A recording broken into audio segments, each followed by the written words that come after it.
What'd you find? Yeah, I'd love some. I don't. Thank you. I love it.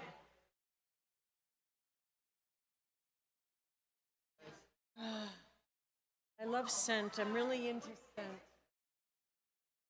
Yeah, I like vetiver. Oh, I have vetiver at home.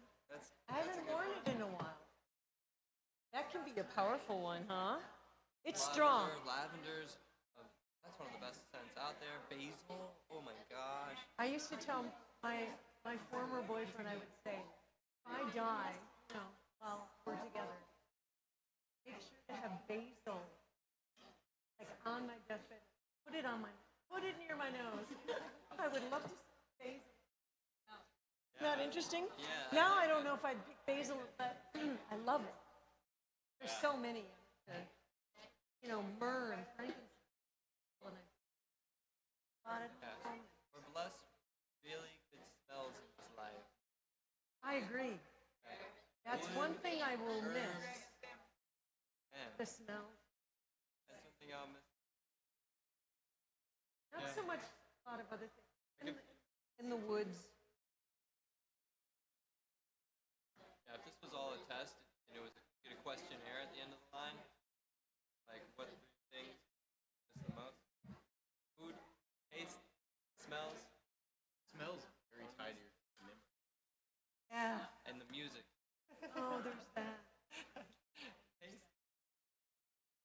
I'm gonna miss the smell of Miss the taste. when it's really cooking. Oh yeah. Really thanks. My first thought was like old, moldy music. Well, I don't get that right. When it's really cooking with the barbecue. Doesn't have anything to do with it. Okay.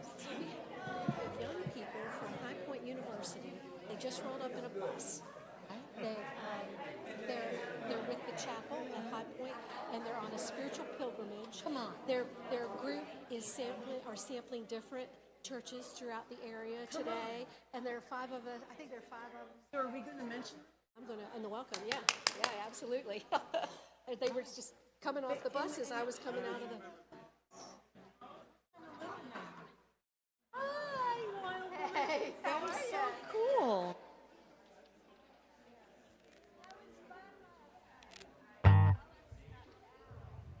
Snuck out.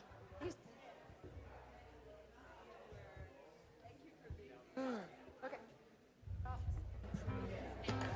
Okay. Yes, my dear.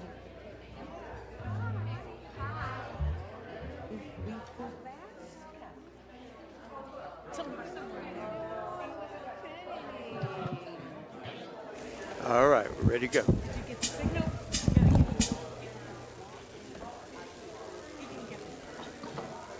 There it is.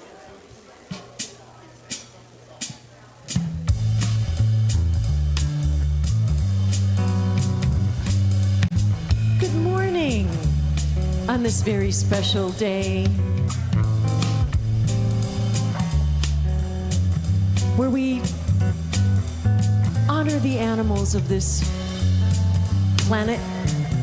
If we could talk to the animals, just imagine it, chatting to a chip and chimpanzee. Imagine talking to a tiger, chatting to a cheetah. What a neat achievement that would be. If we could talk to the animals, learn their languages, maybe take an animal. We'd study elephant and eagle, buffalo and beagle, alligator, guinea pig and flea. We would converse in polar bear and python, and we could curse in fluent kangaroo. If people ask us, can you speak rhinoceros? We'd say, of course-orus. Can't you? If we conferred with our furry friends, man to animal, think of all the things we could discuss. If we could walk with the animals, talk with the animals, grunt and squeak and squawk with the animals, and they could squeak and squawk and speak and talk to us. What's going on?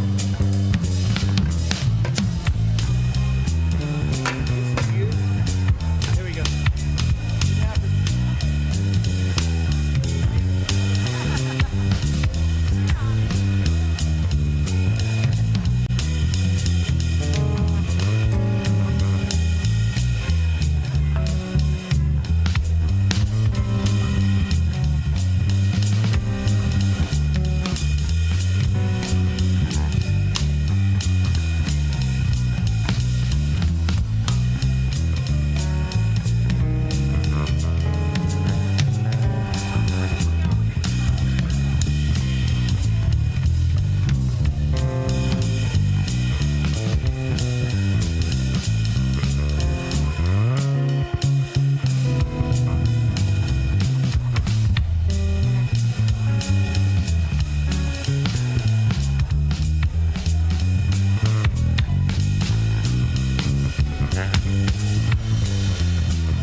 If we could talk to the animals, just imagine it, chatting to a chip and chimpanzee. Imagine talking to a tiger, chatting to a cheetah. What a neat achievement that would be. If we could talk to the animals, learn their languages, maybe take an animal degree. We'd study elephant and eagle, buffalo and beagle, alligator, guinea pig and flea. We would converse in polar bear and python, and we could curse in fluid kangaroo. If people ask us, can you speak rhinoceros? We'd say, of course-orous. Can't you, Susie? If we conferred with our furry friends, man to animal, think of all the things we could discuss. We could walk with the animals, talk with the animals, grunt and squeak and squawk with the animals, and they could squeak and squawk and speak and talk to us.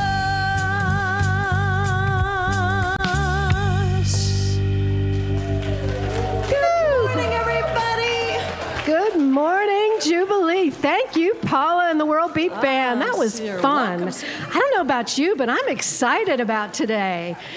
Yeah, we're doing the blessing of the animals. And unfortunately, we can't have animals in here because of allergies and the school thing. That's just a rule, except for, service animals. But we have photographs on the table. We have photographs online. We've got all kinds of, animals living with us in our hearts. So I want to thank you all for coming today. We have some special guests today. We have a group of students who just rolled off the bus from High Point University. Welcome, kids. Yay, welcome. They're on a spiritual pilgrimage. They've got a whole group of kids that are kids. You're young adults. You're not kids. But they're going through and sampling some different spiritual communities and services today. So thank you for choosing us. Thank you, folks at home. I hope you enjoyed the slideshow. We also hope that you're snuggled up with your furry friends at home, because we are here to celebrate the fact that the world is a richer place when accompanied by our creatures. We come to Jubilee to be reminded about what's important as we go day to day. One really important thing is to connect with one another. So welcome each other. Turn to the person next to you and say you're glad they're here.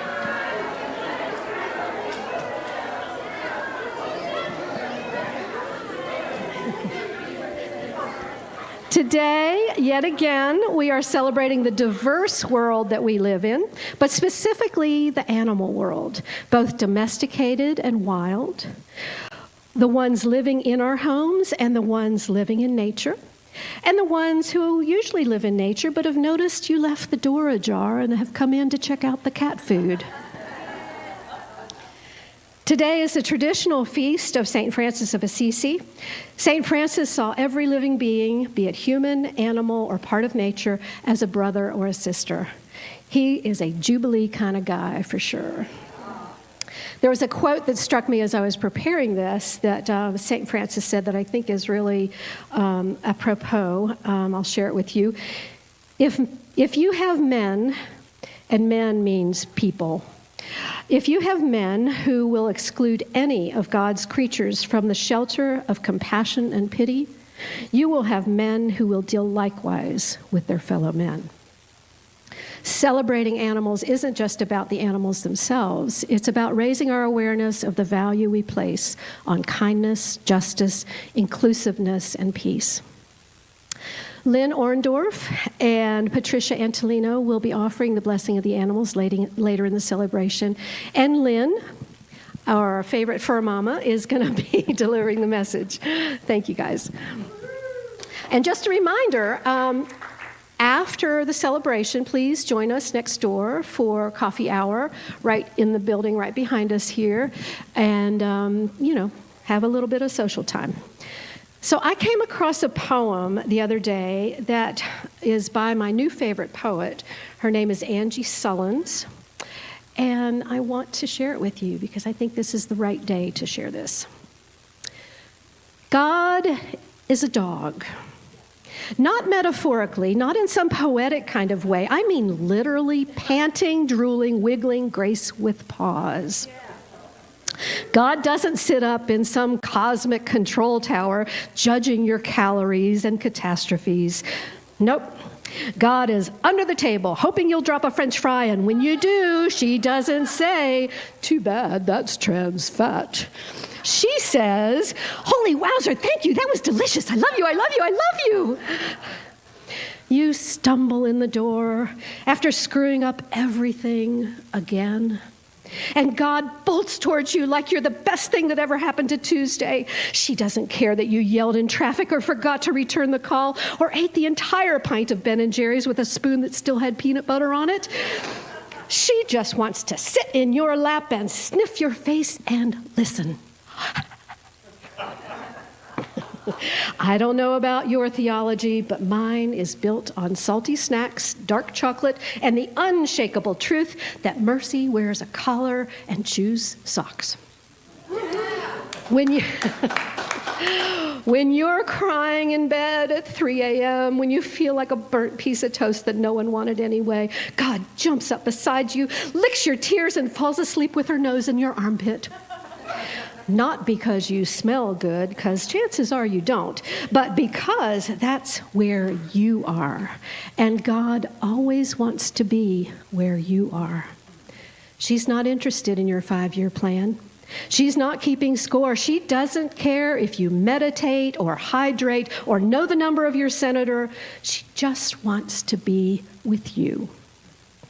God is a dog, and love, real love, has fur on the furniture and forgiveness in the eyes. That's all the theology I need.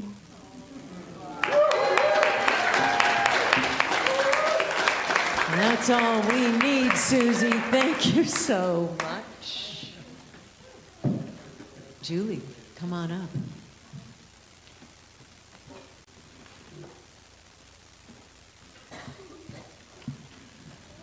That was great, Susie. I loved that. Good morning, Jubilee. In the tradition of the Druids, as best I can, I'm going to call in the spirits of the 4 directions to create a sacred and protected space here and now. We honor the 4 directions to connect with the natural world and its rhythms.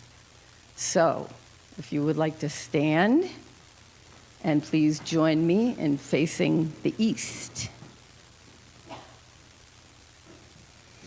Spirits of the east, we ask for help in facing change with grace and dignity. Thank you, energies of the East, for the gentle breeze that clears our minds and inspires us with fresh ideas for welcome changes and new beginnings. And when needed, thank you for the strong winds that clear away the things that we perhaps have had difficulty letting go of to make way for the new. Please turn to the south.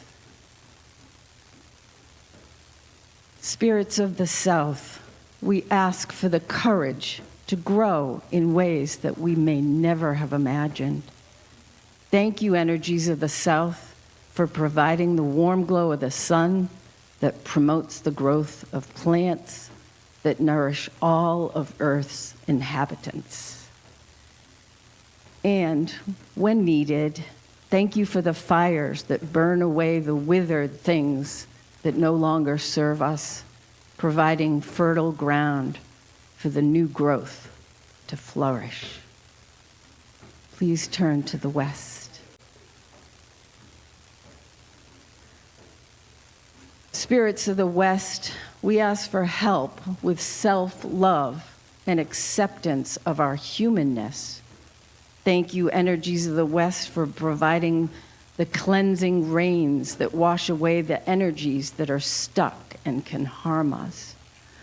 Thank you for the flow of tears, allowing our emotions to move through us as we look within ourselves in introspection, moving us to a place full of self-acceptance and freedom from suffering.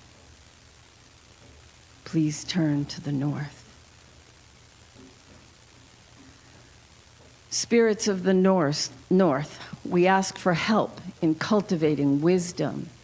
Thank you, energies of the north, for our beautiful earth with the abundance of life forms, including animals, and for our bodies that are formed from all of the elements, as in the man of clay or person of clay.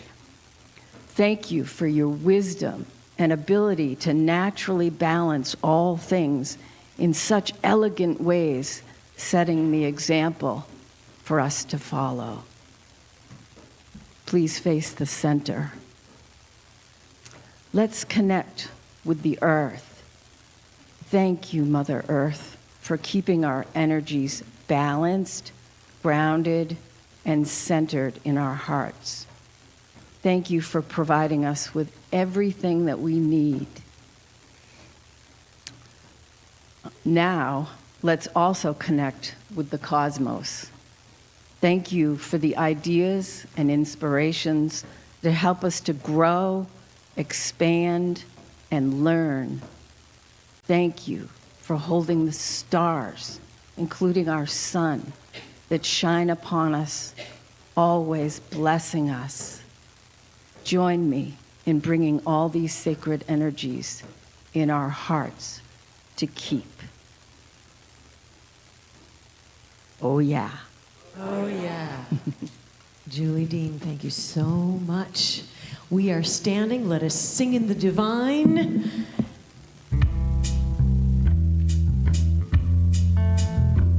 Here we go. Weave us together. Weave us together in unity and love. Weave us together. Weave us together, together in love. We are many textures, we are many colors, each one different from the other. But we are entwined with one another in one great tapestry. Weave us together. Weave us together in unity and love. Weave us together. Weave us together, together in love. Oh, yeah.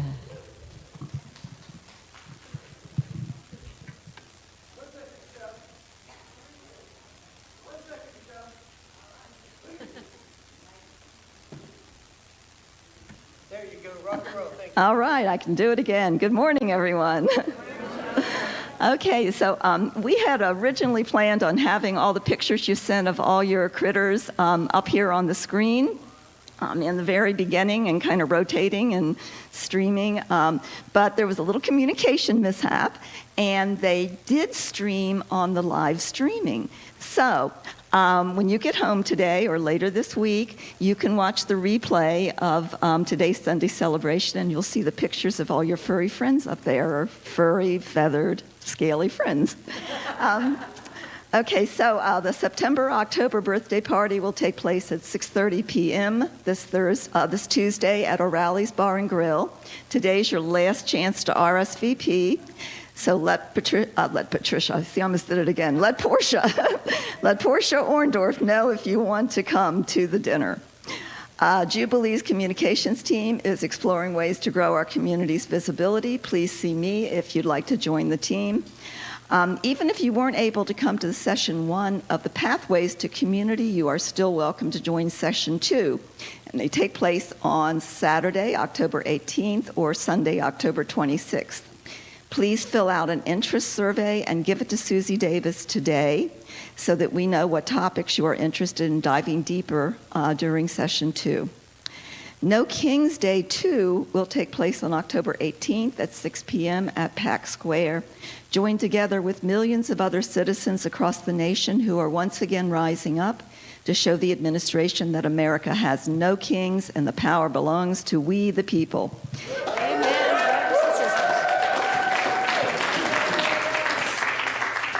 See Bruce Mulkey or a member of the Jubilee Social Justice Team for more information. And there are still a few opportunities to take an active role in an upcoming Sunday celebration during Via Negativa.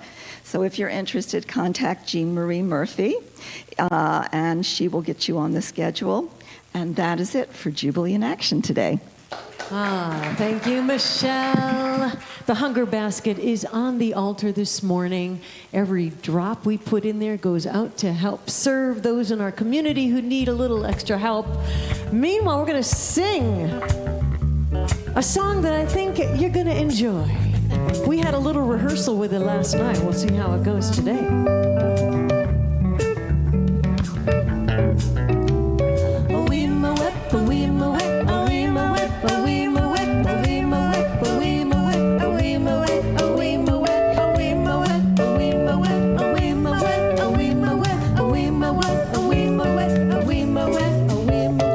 In the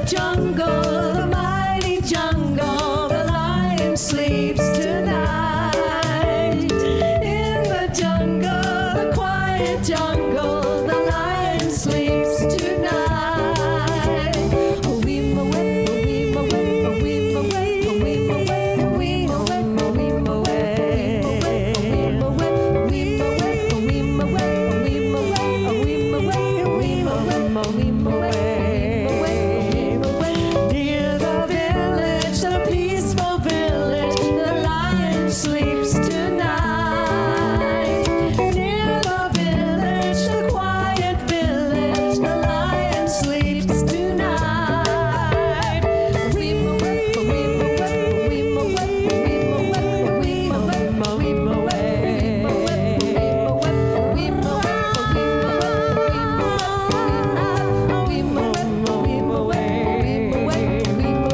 Hush, my darling, don't fear, my darling, the lion sleeps tonight. Hush, my darling, don't fear, my darling, the lion sleeps tonight.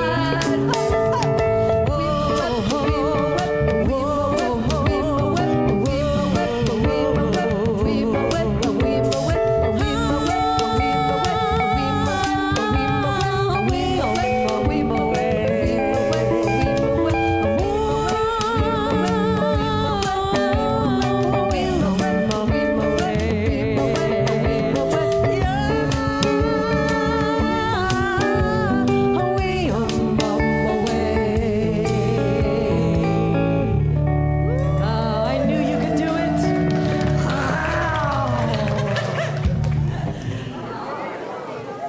Thank you. Aha! There are the doggies and the kitties and all the animals.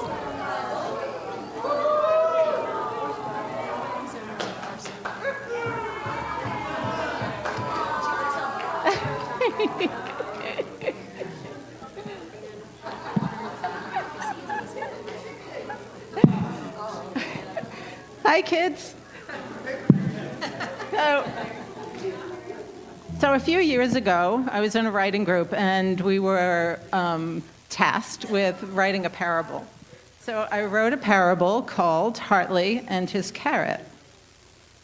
So here goes. Oh no, oh no, oh no, oh no, oh no, where did it go? Oh no, my carrot. Where is my carrot? Hartley was just beside himself, hopping back and forth and standing straight up, nose twitching, thumping loudly, walking just about everywhere and waking everyone up on the farm. Floppy popped her head up from her burrow. Oh, sweet Hartley, take a deep breath, darling. Calm down, tell me what happened. Oh, Floppy, it was here. I picked it this morning, the very last one of the season, and with it being winter, I was delighted. Oh, so very delighted. But now it's gone.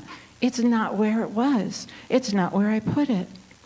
Oh, dear Hartley, you know how forgetful you've become lately. Could you have eaten it? No, I'd remember that. And anyway, I wanted to put it aside. Smell, Floppy. Smell. Take a deep breath. That's snow coming, our first of the season. I've started storing food, and I want to include the carrot, and it's gone now. And you know it's only been a few times I've forgotten things or lost my way home. Well, since you've probably woken everyone up, why not go ask around and see our neighbors? Maybe they know something about your carrot. Oh, now that's a really good idea, Floppy. And off Hartley hopped, making his way first to Billy, who was bleating even louder than usual. Billy was known throughout the county for having the loudest bleat, and he was proud of it. Though rumor had it that Billy was actually hard of hearing, and that's why his bleating was so loud. Morning, Billy. Have you seen my carrot anywhere? I picked it this morning, and now it's gone. What's that you say, Hartley? You're missing a parrot? No, Billy, not a parrot, a carrot. Hartley repeated as loudly as he could, hoping Billy hears him correctly this time. Carrot. Nope, can't say I've seen any carrots. Lots of apples, though. Feel free to take an apple there, Hartley. Thanks, but no. I'm going to check with Mr. Ed. Hartley knew Mr. Ed's favorite treat was carrots, so he hopped to the stables, and as soon as he got to Mr. Ed's stall, of course, to Hartley's discontent, Mr. Ed went into his usual routine. Hey, Hartley, get it? Hey, like a neigh. Right, that's always a good one, Hartley said as impassively as he was able, thinking he would never understand horse sense, never. Look, Mr. Ed, I have to know if you've seen my carrot. I just picked it this morning and it's disappeared. No treats for you today. Just some fresh hay, which I have plenty of if you want some. You should check with Wilbur. You just might find that carrot in his slop. Hartley quickly thanked Mr. Ed as he hurriedly hopped to the other side of the barn. Charlotte had weaved an especially intricate web above Wilbur's pen, and this morning, with the sun fully risen, the dew on the strands of silk were glistening like diamonds and gave Hartley a moment of pause. Morning, Charlotte. Your web is at its finest. Oh, I thank you, Hartley. You look a bit befuddled. Yes, I came to ask Wilbur a question about my carrot, just wondering if it wound up in his slop this morning. Wilbur was having a fine time eating from his trough and wasn't paying much attention to anything else. Excuse me, Wilbur? Hello, Wilbur. Oh, sorry, I was a bit preoccupied. Yes, you were. Is there perhaps a carrot in your food? I picked a carrot this morning and now I can't find it, and I'm looking all over the farm for it and wondered if maybe it wound up there. Did it, Wilbur? Did you possibly eat it? No carrots this morning. A lot of corn and squash. Sorry to disappoint you, but you can have some of whatever I have. Oh, that's okay. Maybe I just dreamt the whole thing.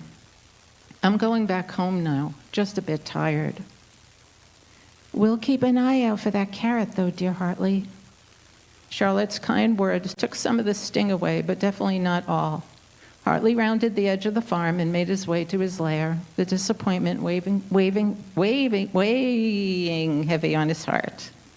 He scampered down his burrow and turned into his sleeping chambers to rest, but something caught his eye. Could it be? Was it there? His carrot? Was that his carrot?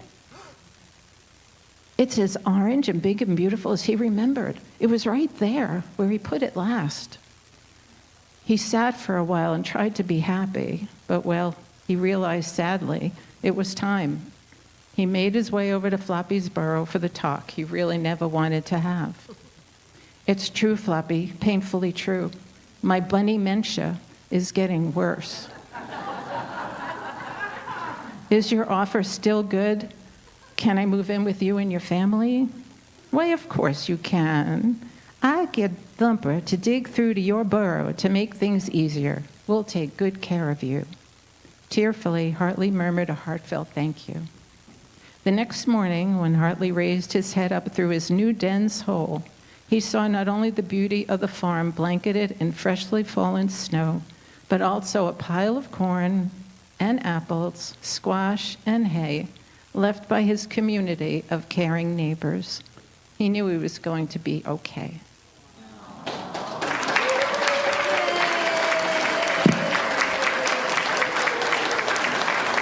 Thank you, Patricia.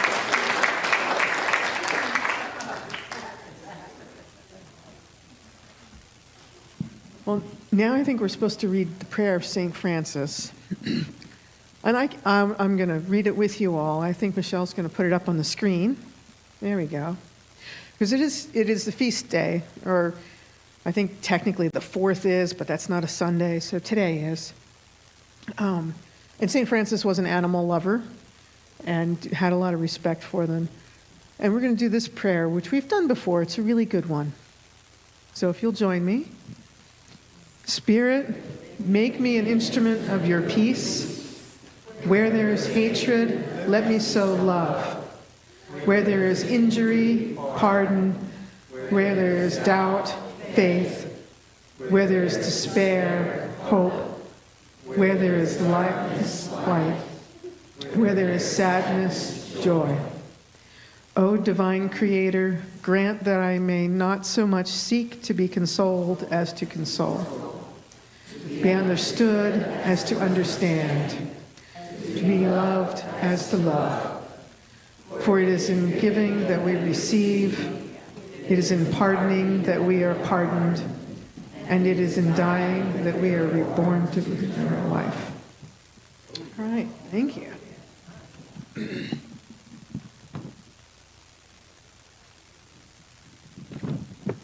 Yes, have the right page.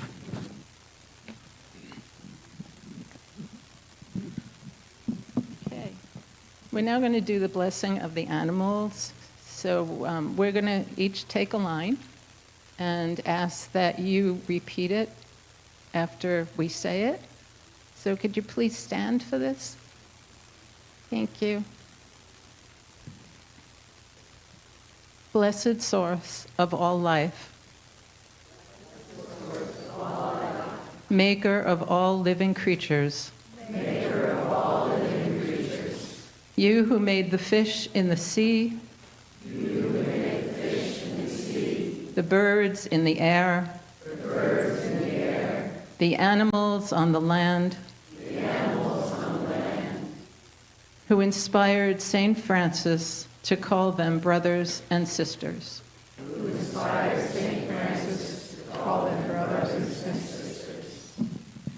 We ask this day and always to bless our pets.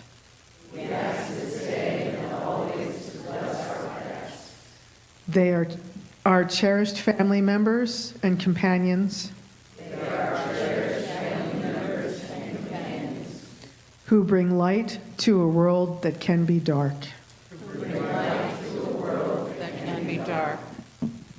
Keep them safe. Keep them healthy. Keep them happy. And let them know they are loved and cared for. And let them know that they are loved and cared for. We receive much from them. Comfort, protection, unconditional love. Laughter, loyalty, and wonder. Let us remember our dependence on all creatures, great and small.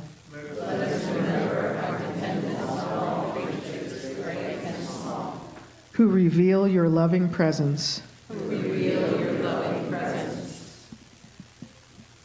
Thank you for our pets and for all creatures in our lives and in this world. Thank you for our pets and all creatures in our lives and in this world. Oh, yeah. Thank you.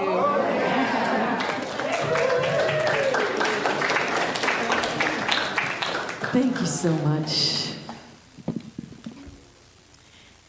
It is time to share holy peace.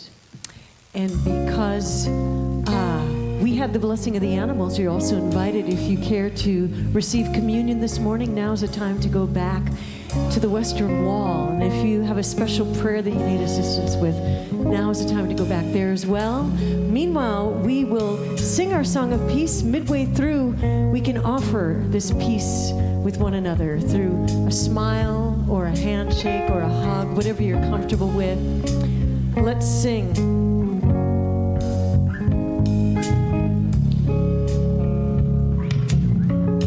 Here we go. Kind friends all gathered round. There's something I would say. What brings us together here has blessed us all today. Love has made a circle and loneliness can hide. Family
you so much, everybody. We have a gift.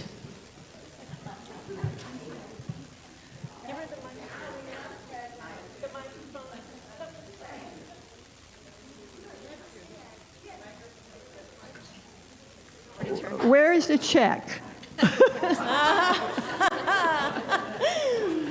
We've got the mic, now we need the money. Oh.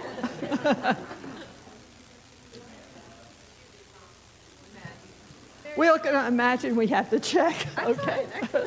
You can already begin your talk if you like. The check will Sort come. of the second boondoggle of the morning, somebody said that in the program I was going to give the gift of prayer, the gift of song, and I can't carry a tune.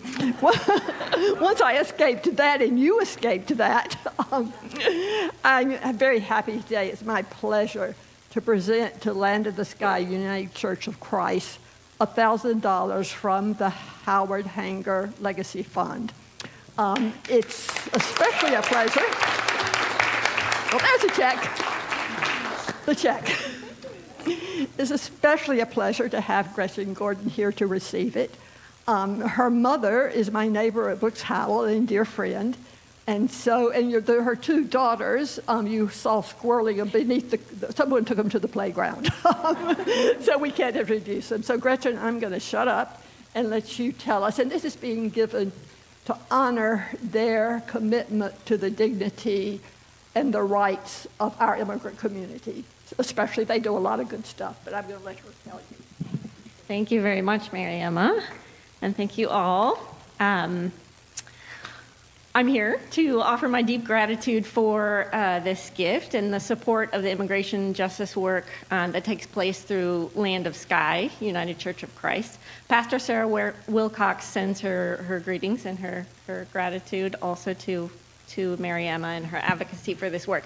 I myself am relatively new to Land of Sky. I've only been there about a year, but I've been happy to find a home for activism around immigration justice. These words are mine, so don't attribute any inflammatory remarks to Pastor Sarah.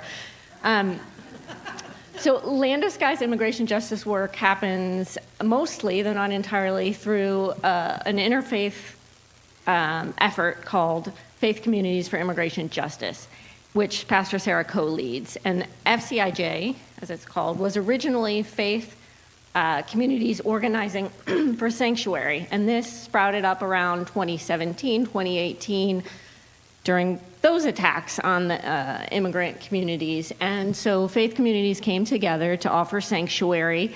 There was one individual who was housed at the Unitarian Universalist congregation, and the Alliance sort of formed the wraparound support. So 17 different faith communities provided an individual volunteer who was there 24 hours a day and the other supports that an individual in sanctuary might need.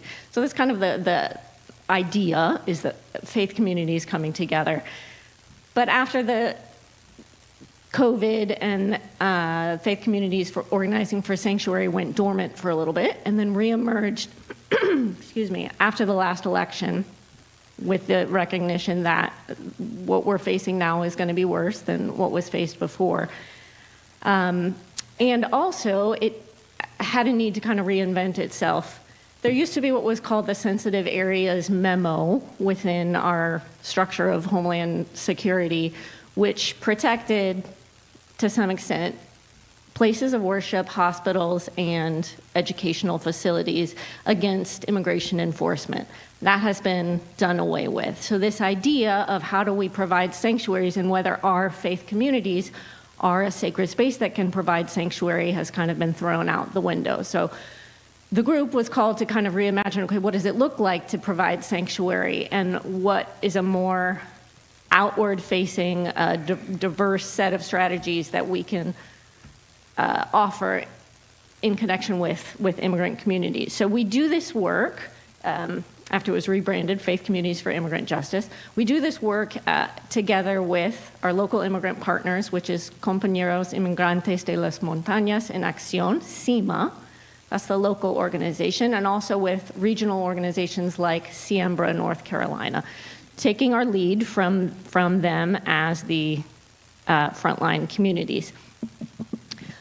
And I think everybody in this is sort of trying to rethink, okay, how do you support immigrant rights today, where every day there's a different threat and a different strategy that is being employed to eliminate those rights. So some of the things that SIEMBRA and SEMA have identified as priorities that FCIJ has responded to include mutual aid, resources. So right now we have 3 outstanding requests for specific mutual aid, financial mutual aid. One is for an immigrant neighbor who was the victim of a violent attack, not related to immigration status, but who has racked up millions of dollars in medical bills and is not able to address those. So there's one effort to raise funds for her, and then there's another effort, two families whose head of household were deported. And those families are facing housing insecurity and difficulty meeting their basic needs. So those are 3 outstanding requests that we have. And then we have an ongoing fundraising for a bond fund when somebody is taken into custody so that they don't sit in jail. They pay a bond. So we need to have resources on hand to pay that quickly. So that's mutual aid. There's another system that we try to support, which is SEMA's Verifiers Network. What SEMA does a lot of different things for the immigrant community. One of their big things is that they have a network of volunteers, largely people who are not at risk of immigration enforcement, who go out and verify suspected ICE activity. So somebody sees something they think is an ICE activity, they call it into a SEMA hotline, and SEMA will send out volunteers in that area to go and ask the questions.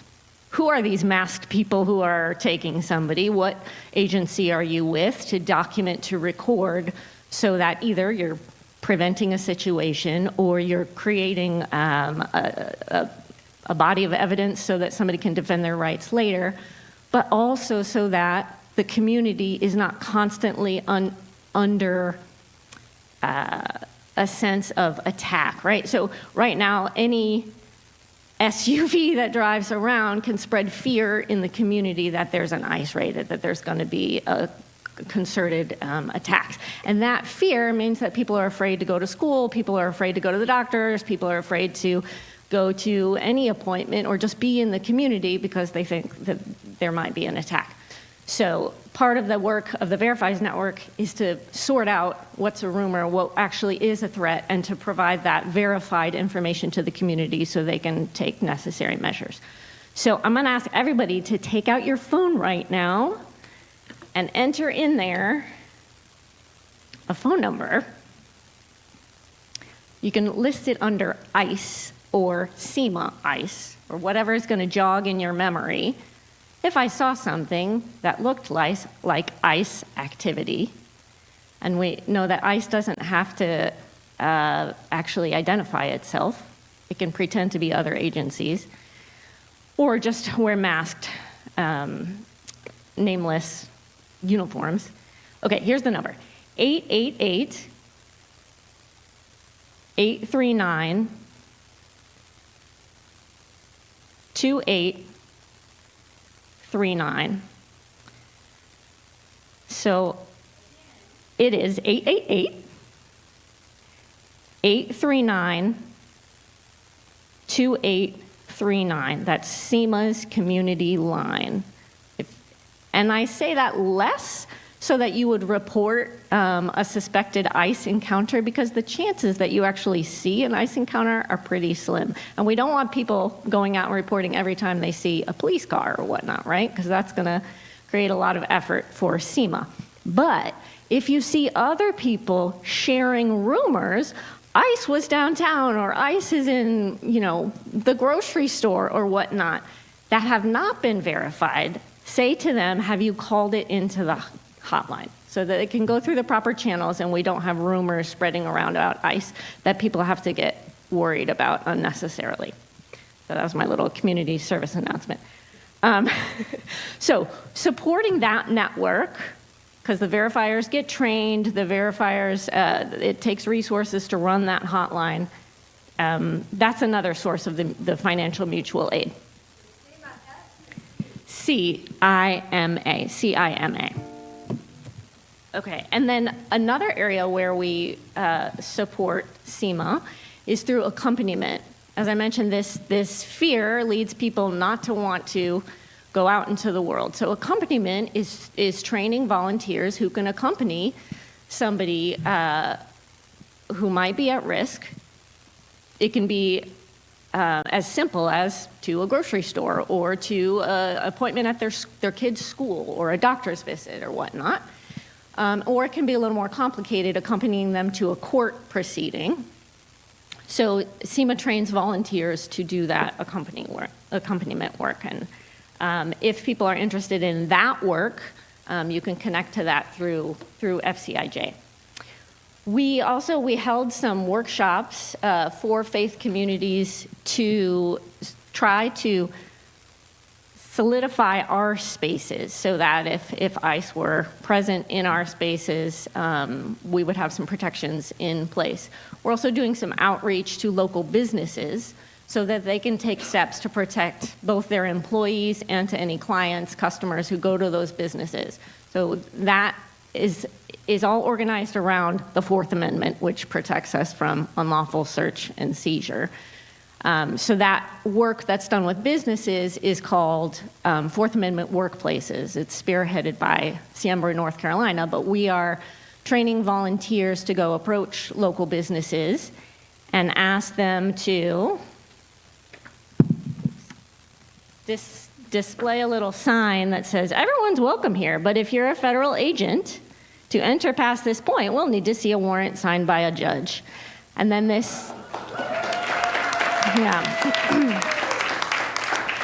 so having these private spaces in our public spaces provides a little more protection for vulnerable people. It's hard to find the word to use because it's not immigrants, right? Anymore, it's like people who are brown, immigrants, citizens, it's everybody who might fall under this very broad net.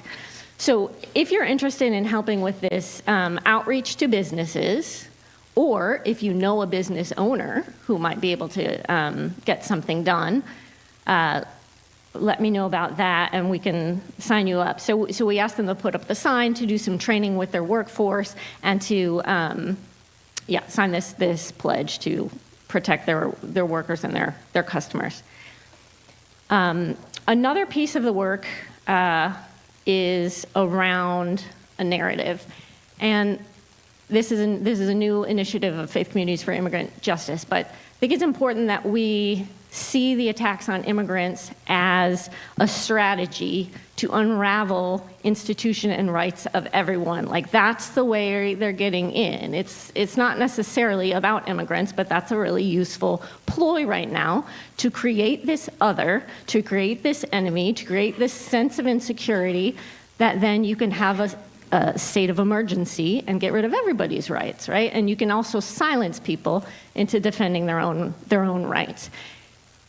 And we should just say the word, that's fascism, right? But this particular brand of fascism that's happening right now has a particular flavor of Christian nationalism. And so this work through Faith Communities for Immigration Justice wants to get at that, seeing that some of the work we do, most of the work we do, we take our lead from the local immigrant rights groups. But there is also work that we need to do. That is our work. That is our work as predominantly white, progressive, middle class, if that's what it is, but groups with privilege, right? So we need to kind of get our kin. Like, we need to organize ourselves and rein our own people in a little bit here.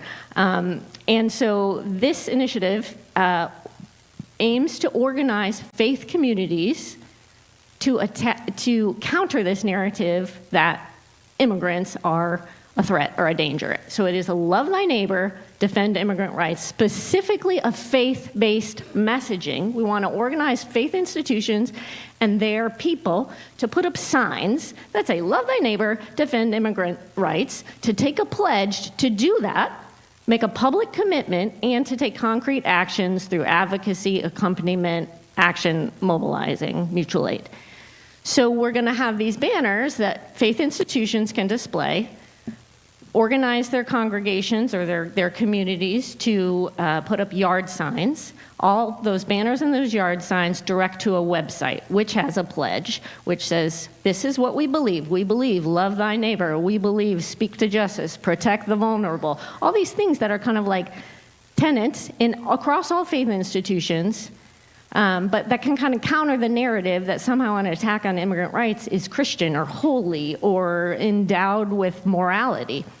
So that's this idea, and then people take a pledge to take an action, and there'll be an action page on the website. So hopefully you guys could join into that effort, and we're hoping that the yard signs also serve as a way to have a conversation with your neighbor, with other institutions. Will you put up the sign? What does it mean to actually love thy neighbor? What does it mean to say that in public? And now is the time that our principles need to be more public. Okay, so I'm going to stop now, but thank you so much for your support of that work, this work. Gretchen, thank you so much.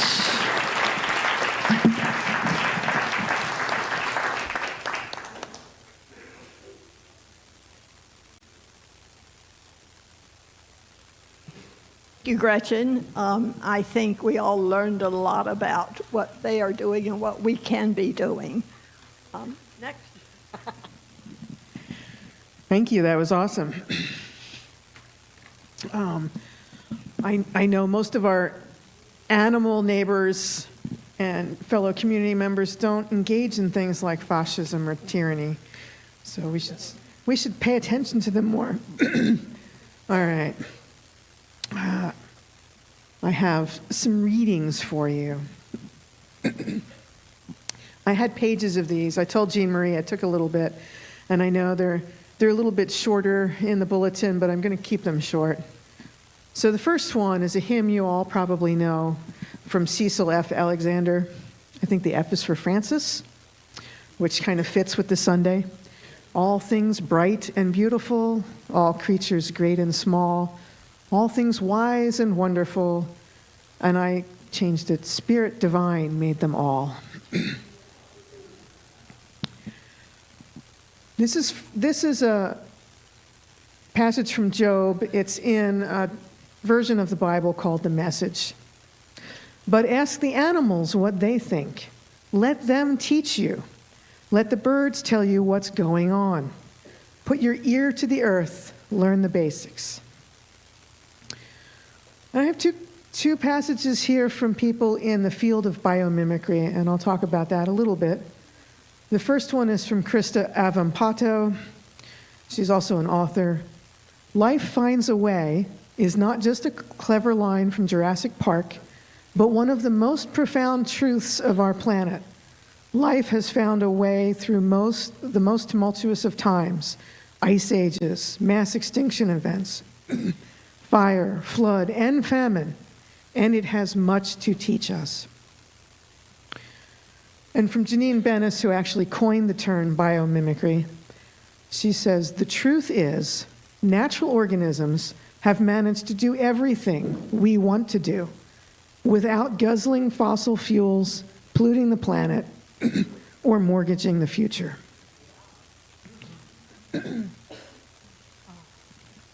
This is ancient wisdom and holy word. Thanks be to all that is wise and holy. All creation is wisdom and holy word. All creation sings of wisdom in God. Hallelujah. Yeah. So, animals is our topic today. I have always loved animals. Portia will tell you right now we have 4 or 5 sacks of bird seed in our car. I usually put it out on our back deck, and the last time I stocked up was about one day before we tore down the back deck to rebuild it. So it's still in the car. But I've always had an affinity for animals, and even as a kid, I loved watching the birds and the squirrels.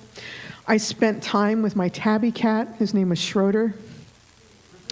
And I always wanted to try to see the world from his perspective.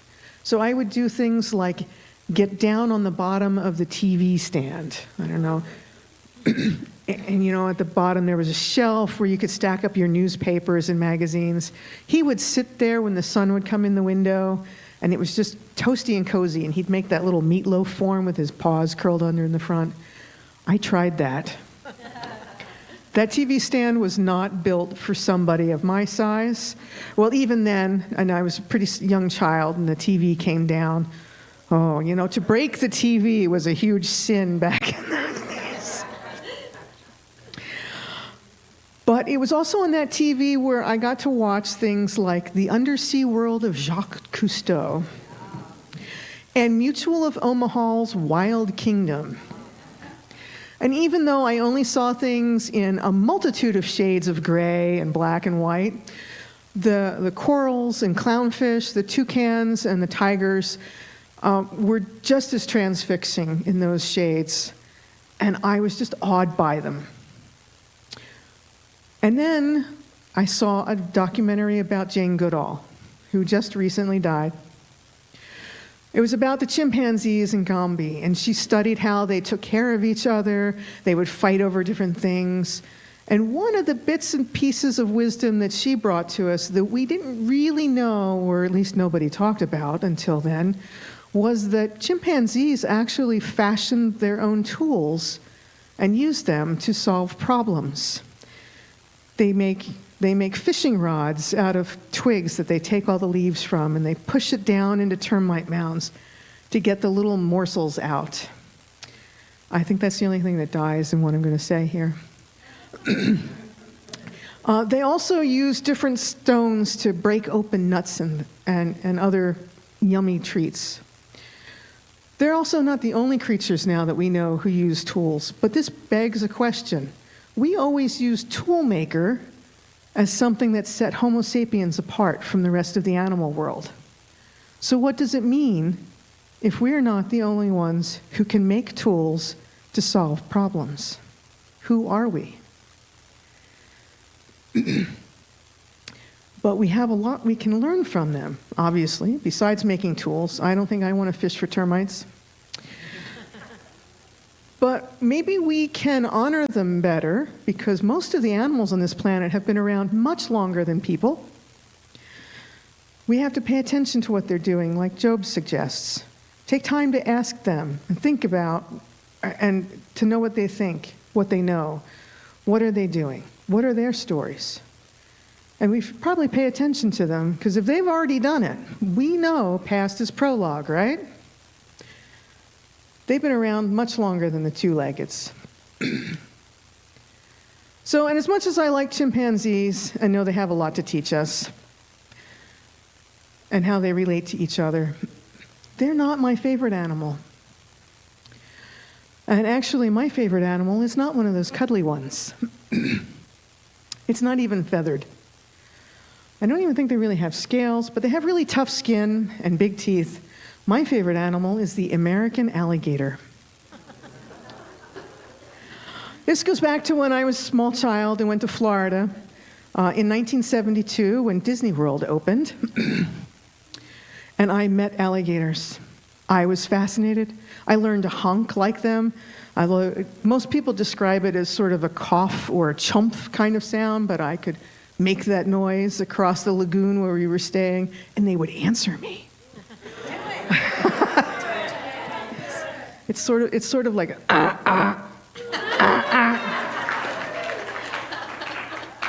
They are a fascinating species, and they actually make these other noises that are ultrasonic. We can't hear them, but an alligator like 30 or 40 miles away can. They're better than the CIA. And alligators are kind of fascinating. They're these huge lizards, right? And you'd think they can't move very fast. They actually can. They can run about 11 miles per hour for short periods of time, but their big strategy is strategizing.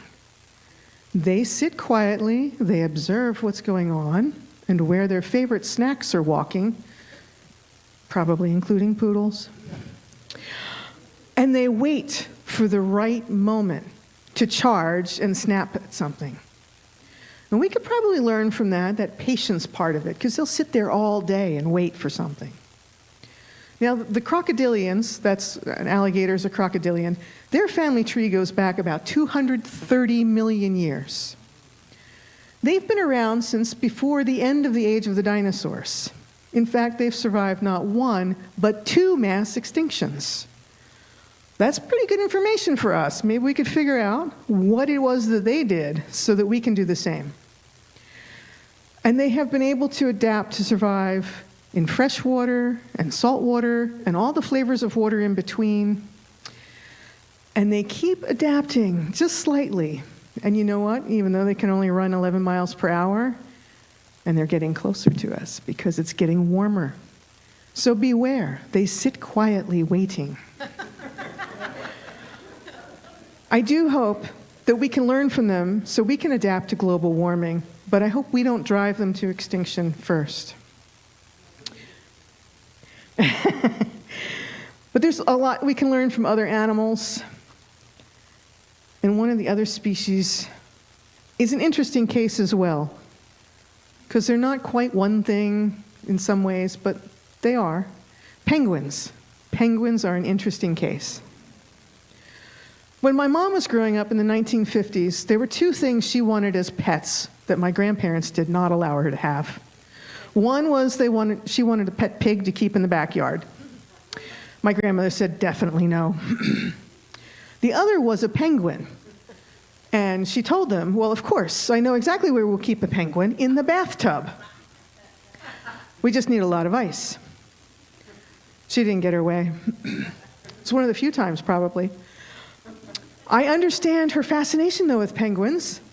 They have that black and white formal attire that they wear, and they have that way they kind of shuffle with their little flippers on the side.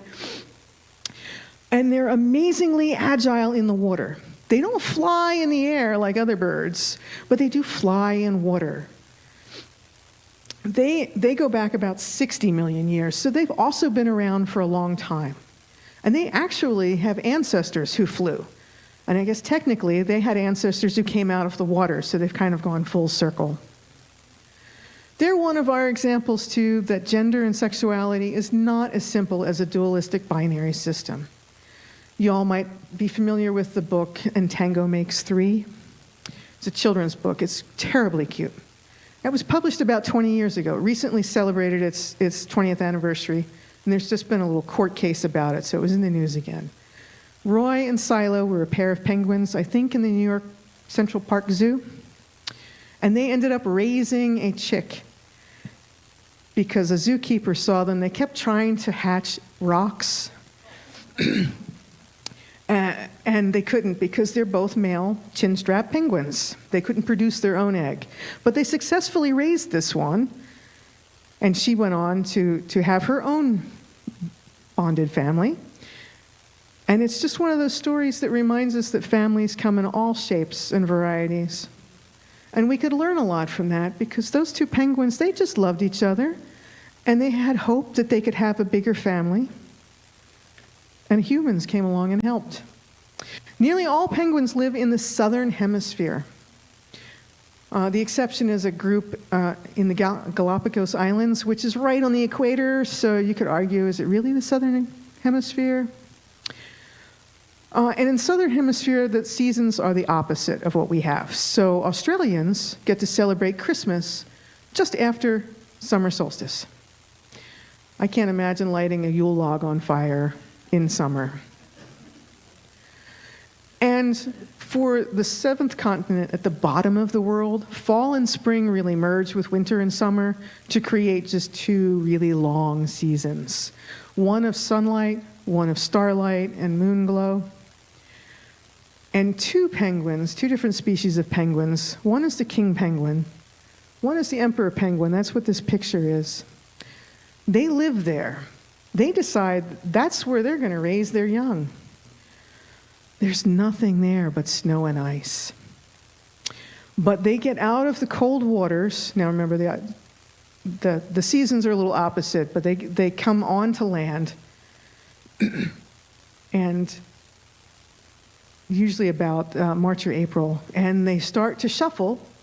They walk upwards to 70 miles inland, and they really depend on the really packed ice. That's where they nest.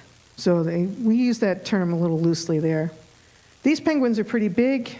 Some of them are 4.5 feet tall, so they're almost as tall as I am. And they can weigh up to 100 pounds.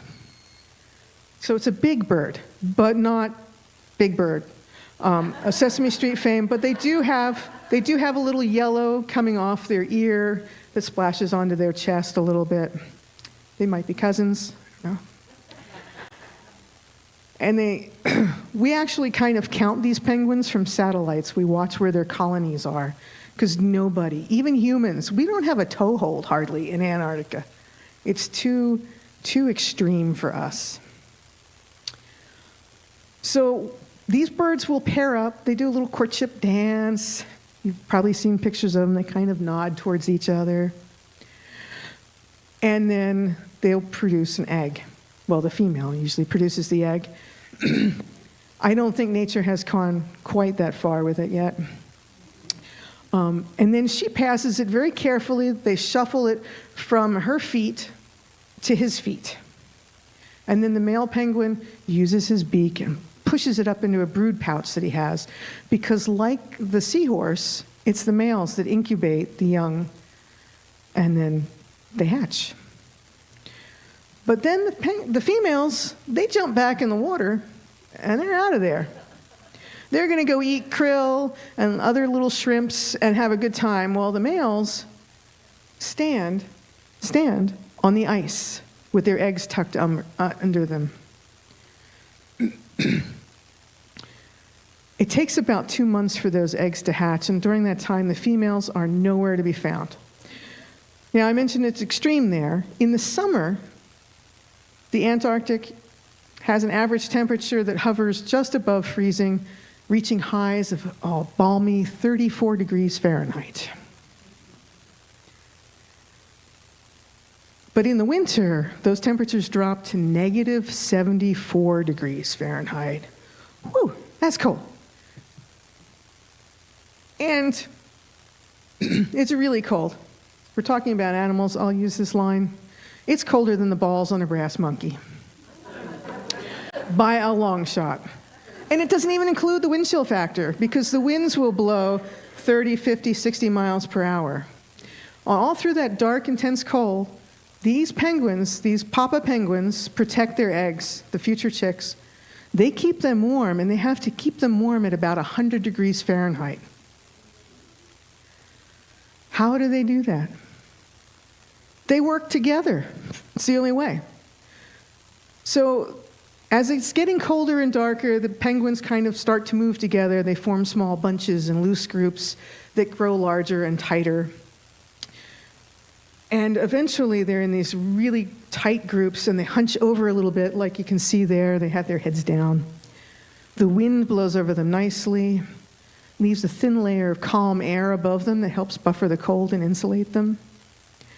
And eventually, though, a penguin that's standing with his back to the wind on the outside edge will say, okay, that's enough, I can't do this, and shuffles around the side and works his way to the leeward side of the group and to the interior. And then they all take turns doing this, and they keep doing it. In the center of that pack, the air temperature is about 100 degrees. It's plenty warm. Every penguin gets a turn in the center, and they keep moving. They actually have figured out how to form a pattern that we use for packing things, and they form this hexagonal grid. So like if you're packing coffee mugs, you kind of offset them. It looks like a honeycomb effect. That's the shape they make. And it gets long so that there's a skinny end facing the wind and long sides for the wind to blow around, and it keeps the most penguins as warm as possible. And they don't even have fingers to hold a pencil to do math. It's only by acting as a community this way and cooperating rather than competing with each other that they overcome the darkness and the cold. As winter nears its end and the females return, those chicks hatch. And then they take care of raising them. And when the chicks are only about 2 months old, they actually form creches and they start to emulate the same behavior. They hang out together, safety in numbers, they learn how to be grown-ups as they start to morph and molt from those chubby little fluff balls with feet into adolescence. And then it takes about a year for them to fully mature. These noble stoic birds of the South Pole can teach us about shared responsibility, how to support each other, how to endure through hard times, especially when we're making a commitment for the long term for our communities. They help show us how building these strong ties fosters trust and resilience, and that by prioritizing unity and collaboration, we can overcome adversity of all kinds, even when the circumstances seem overwhelming or insurmountable. Biomimicry is the approach that is used to solve problems looking at biology and animal behavior. We've come up with all sorts of things. We've learned that we can put these weird bumps on wind turbines to make them work better. That comes from the humpback whale's flipper. It doesn't make sense. We think aerodynamics should be smooth, but it's actually not necessarily that way. Termites have shown us that we can build and design buildings that can be kept at a comfortable, constant temperature with very little energy and hardly any machination. A kingfisher bird provided the model for engineers for the nose of a bullet train. Those are just a few examples. Nature has all the solutions we need. All of creation does. All we need to do is pay attention and honor the creatures even when things get hard. And that's when we can remember these emperor penguins who give up their individualism and huddle together cooperatively through that long, dark, cold night of the Via Negativa. If they can face the darkness and come through on the other side, surely we can too. Thank you. Thank you, Lynn.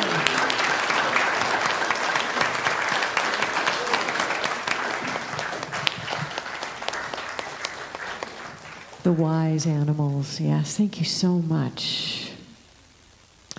The bowls are being passed around, and at this time, anything we put in the bowls will come back to us, very important. Thank you those of you who are donating online.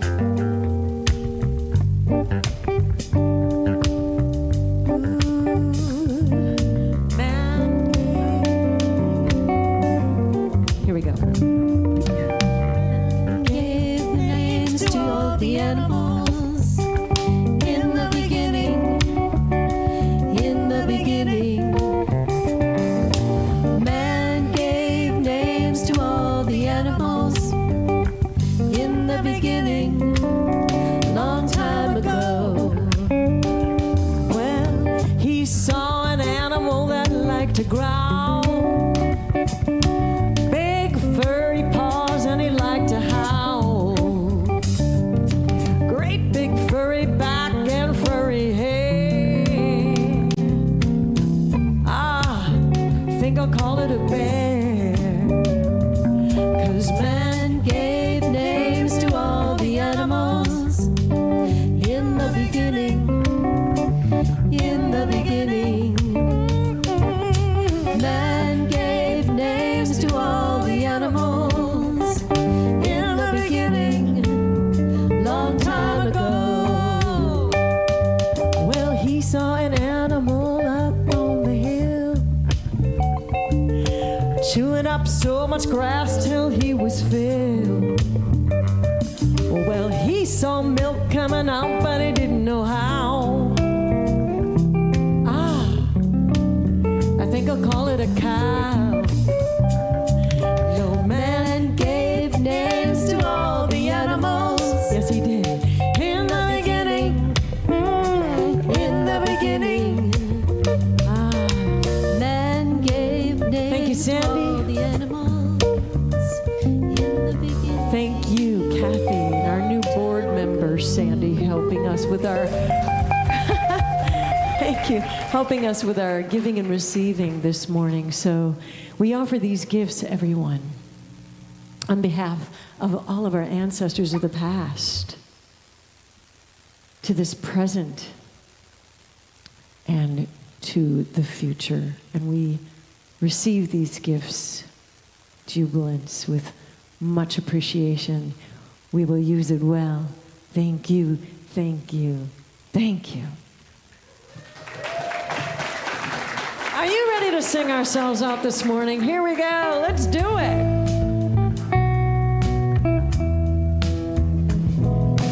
Thy word is a lamp unto my feet and a light unto my path. Thy word is a lamp unto my feet and a light unto my path. If you feel like gathering around the table, come on up. When I feel afraid, think I've lost my way, still you're there right beside me. Bring it in. Nothing will I fear as long as you are here. Please be near me to the end. Thy word is a lamp unto my feet and a light unto my path. Thy word is a lamp unto my feet and a light unto my path. Thank you so much, Jubilee. Keep spreading the love. We need it.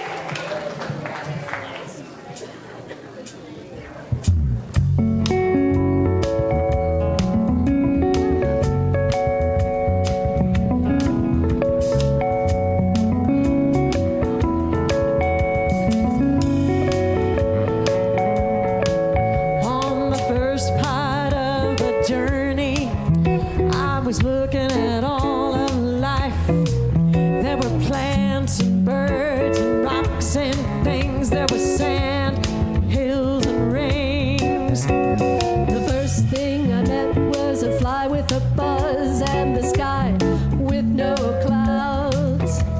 The heat was hot and the ground was dry, but the air was full of sound. I've been to the desert on a horse with no name. It felt good to be out of the rain. In the desert, you can remember your name, 'cause there ain't no one for to give you no pain. La la la la la la la la la la la la la la la. After 2 days in the desert sun, my skin began to turn red. After 3 days in the desert fun, I was looking at a river bed. And the story it told of a river that flowed made me sad to think it was dead. You see, I've been through the desert on a horse with no name. It felt good to be out of the rain. In the desert, you can remember your name, 'cause there ain't no one for to give you no pain. La la la la la la la la la la la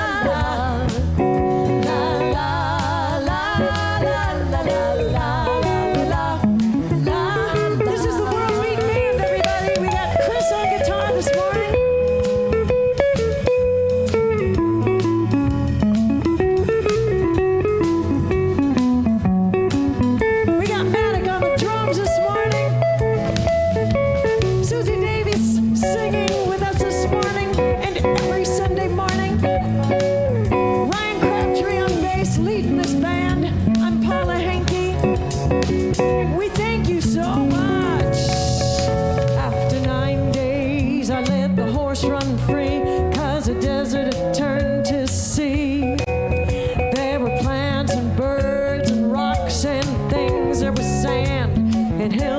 rings. The ocean is a desert with its life underground and a perfect disguise above. Under the cities lies a heart made of ground, but the humans can give no love. You see, I've been through the desert on a horse with no name. It felt good to be out of the rain. In the desert, you can't remember your name, 'cause there ain't no one for to give you no pain. La la la la la la la la la la.